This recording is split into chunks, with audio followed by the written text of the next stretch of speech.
Hi, I'm James. 6 years of marriage to Vanessa had taught me a lot, but nothing prepared me for that night. We were hosting our monthly dinner party with our closest friends and everything seemed normal until dessert. Who wants the last slice of cheesecake? I asked, knife hovering over the plate. Three people raised their hands, my buddy Mike, my sister-in-law Rachel, and Vanessa. Mike laughed. Give it to your wife, man. Happy wife, happy life, right? I winked at Vanessa. Actually, I promised Rachel she could take some home for her kids. They love this stuff. Rachel beamed. They really do. Thanks, James. Are you serious right now? Vanessa's voice dropped several degrees. The table went quiet. I frowned. What? It's just cheesecake. It's not about the cheesecake, she hissed. It's about respect. Mike shifted uncomfortably. Hey, I don't really need it. Stay out of this, Mike, Vanessa snapped, then turned back to me. You always do this, always. Put everyone else first. I set the knife down. Can we talk about this later? We have guests. Oh, now you care about embarrassing me? Her voice rose. When you just humiliated me in front of everyone? Our other friend Diana touched Vanessa's arm. Hey, it's really not a big deal. Not to you, maybe. Vanessa jerked her arm away. But this is just the latest in a long pattern. What pattern? I asked, genuinely confused. Vanessa, it's dessert. It's never just dessert with you, she said, standing up. It's always about choosing someone else over me. Always. Rachel started to stand. I don't need the cake, really. Too late for that, Vanessa said. Then before anyone could react, she grabbed her dessert plate and smashed it against my face. The porcelain shattered. Pain exploded across my cheek and forehead. I felt warm blood trickle down my face as everyone froze in shock. Oh my God, Diana jumped up. What the hell, Vanessa? Mike shouted, rushing to my side with a napkin. Rachel stared at her sister in horror. Have you lost your mind? Vanessa just stood there, breathing heavily, looking almost surprised at what she'd done. The next morning, Diana called. James, how are you? That cut looked bad. 7 stitches, I replied, touching the bandage on my cheek. Doctor says I'll have a scar. I can't believe she did that. Has she ever, done anything like this before? I hesitated. Not this bad, but there have been incidents. Throwing things, punching walls. James, Diana's voice softened. That's abuse. You know that, right? It's complicated. No, it's not. If you were a woman and your husband did this, what would you call it? I fell silent, the truth of her words sinking in. What did she say after we left? Diana asked. That I embarrassed her, that I pushed her to it, that it was my fault for always putting others first. Classic abuser talk, Diana said firmly. Listen, my brother works at the DA's office. You need to document this. I don't know. James, this isn't going away, and next time could be worse. Much worse. 3 days later, I met Mike at a cafe down the street from my office. I'd been staying at a hotel since the incident. How's the face? Mike asked, sliding into the booth. Better than my marriage, I replied, attempting a smile that pulled at my stitches. Have you talked to her? She's called 37 times, sent dozens of texts alternating between apologizing and blaming me. Mike leaned forward. Look, I've been friends with both of you for years, but this crossed a line, way over the line. I know. No, I don't think you do, Mike said firmly. I've seen how she treats you, man. The constant put-downs, the jealousy, the control. I never said anything because what? Because guys don't. But if you were my sister and your husband did this, I'd be in jail for what I'd do to him. I stared into my coffee. I keep thinking about what Diana said, about it being abuse. It is, Mike insisted. And Diana told me something else. About the dinner party 3 months ago, when Vanessa accidentally spilled that hot soup on you. What about it? Diana doesn't think it was an accident. She saw Vanessa's face right before, says she looked angry, deliberate.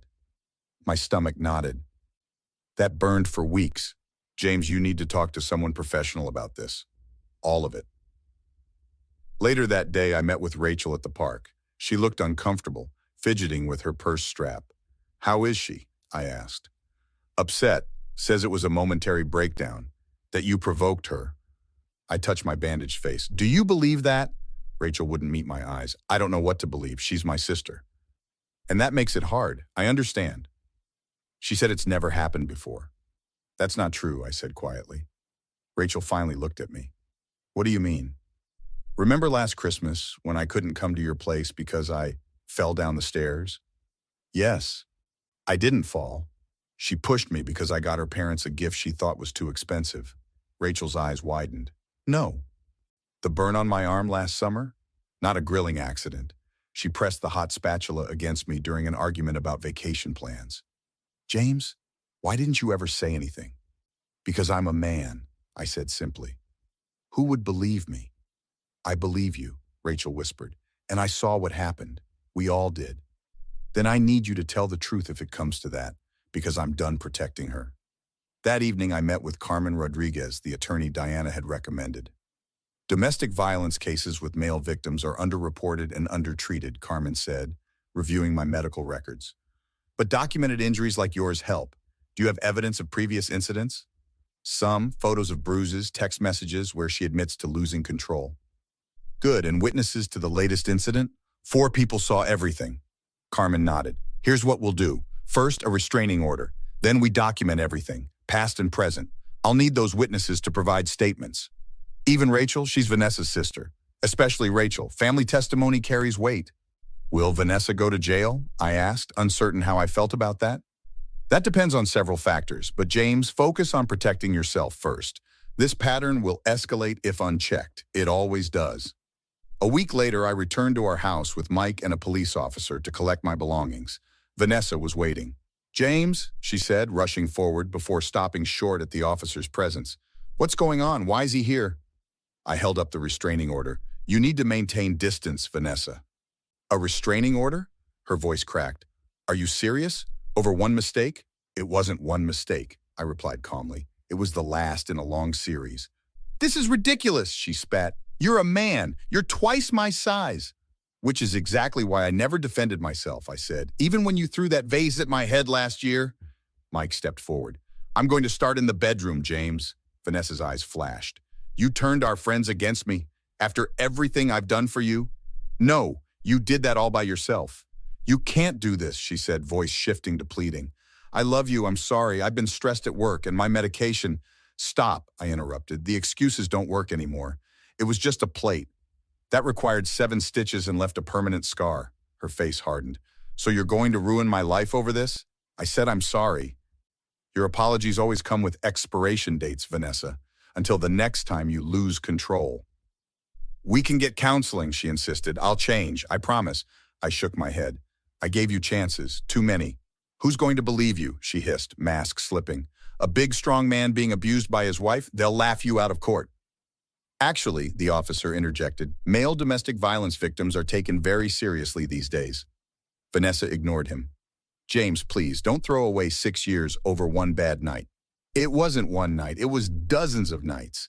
Hundreds of moments where you made me feel worthless, where you hurt me, where you made me believe I deserved it. Is this about the dessert? Because that's pathetic. See? Still minimizing, still blaming me. Her eyes narrowed. If you do this, I'll make sure everyone knows what you're really like, how you provoked me, how you emotionally manipulated me for years. I recorded this conversation, Vanessa, I said quietly, revealing my phone, just like I've recorded the last dozen. Your threats just make my case stronger. You bastard, she snarled, lunging toward me. The officer stepped between us. Ma'am, that's enough. This isn't over, she spat. You think you can just leave? I'll make you pay for this. I know where you work. I know your friends. I'll make sure everybody knows what a pathetic excuse for a man you really are. That, said the officer, sounds like a threat. Ma'am, I'm going to have to ask you to come with me. The courtroom was smaller than I expected. Carmen sat beside me, reviewing her notes one last time before the hearing. Are you ready? She asked, as I'll ever be. The judge entered, and the proceedings began. One by one, my friends testified to what they'd seen, not just at the dinner party, but patterns they'd observed over years. Diana described the accidental soup incident. Mike detailed the emotional abuse he'd witnessed. Even Rachel, voice shaking, testified about Vanessa's history of aggression. When Vanessa's attorney cross-examined me, he went straight for stereotypes. Mr. Carter, you're what, 6'1", around 190 pounds? And your wife is 5'4", 120 pounds? Are you really asking this court to believe you feared for your safety? Size doesn't matter when you're asleep and someone's standing over you with scissors, I replied, or when you've been conditioned to believe fighting back makes you the monster. The courtroom fell silent. Carmen presented the recordings, the photos, the medical records. The judge listened to Vanessa's threatening statements from the day I collected my belongings. When the verdict came, Vanessa was sentenced to 18 months probation, mandatory anger management, and a permanent restraining order. She would have a criminal record. Outside the courthouse, she approached me one last time, her attorney trying to pull her back. "James," she called, eyes red. "Can we talk, please? Just for a minute?" Against my better judgment, I paused. "I understand now," she said. "I've started therapy. I know what I did was wrong.